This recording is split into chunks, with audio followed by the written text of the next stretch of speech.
This is Blair with Coro Medical, home of AED.us, and today we're going to go over how to change the Pad-Pak and the HeartSine Samaritan 350p, 360p, and 450p AEDs.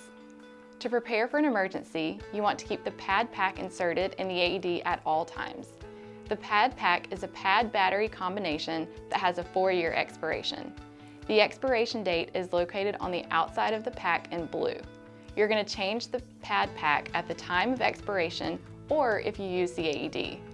To install or replace the Pad-Pak, turn the AED over, pull the old pack out of the bottom, the tabs here, slide it out. Take the new pads and press until you hear it click. Be careful not to pull on the green tab, that actually pulls the pads out. Once you change the Pad-Pak, verify the ready indicator is flashing green and the AED is rescue ready. If you have any questions or need to talk about purchasing options, please feel free to give us a call at 800-695-1209 or go online to www.aed.us.